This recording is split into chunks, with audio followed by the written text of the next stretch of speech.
ఈరోజు మాట్లాడాలనిపించింది. రాజశేఖర్ రెడ్డి గారు ముఖ్యమంత్రిగా ఉన్నప్పుడు జగన్మోహన్ రెడ్డిని బిలియనేర్ చేశాడు. నా కొడుకుని నేనేమి చేయలా, ఆయన మాత్రం చేశాడు. కొడుకుని బిలియనేర్ చేశాడు. రాజశేఖర్ రెడ్డి సామాన్యమైన కుటుంబంలో పుట్టినోడే, కోటీశ్వరుడు కుటుంబంలో పుట్ల. కాంగ్రెస్ పార్టీని వాడుకుంటూ, కాంగ్రెస్ ప్రభుత్వాన్ని రాజశేఖర్ రెడ్డి వాడుకుంటూ కొడుకుని బిలియనేర్ చేశాడు.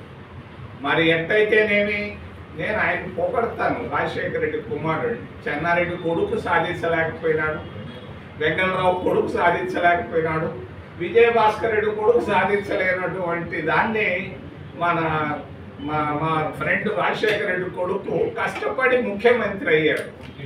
బిలియనేర్ అయ్యాడు కదా, అంత తాగొచ్చు కదా. మళ్ళా బిలియన్లు సంపాదించాడు. సారాయి కుంభకోణం, అది లిక్కర్ కుంభకోణంలో పడ్డాడు. అమాయకులంతా పడ్డారు మా జిల్లాలో. పాపం వాళ్ళ నాయనలందరూ నాకు తెలుసు. రెడ్డి భాస్కర్ రెడ్డి నాయన సుబ్రహ్మణ్యం రెడ్డి పాపం అల్లాడుతున్నాడు కోర్టులో.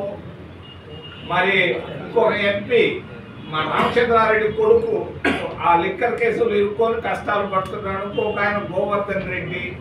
ఓ నాయన, నిన్న మీరు గ్రీన్ వేసుకున్నారు, పసుపు ఆకుపచ్చ టవళ్ళు.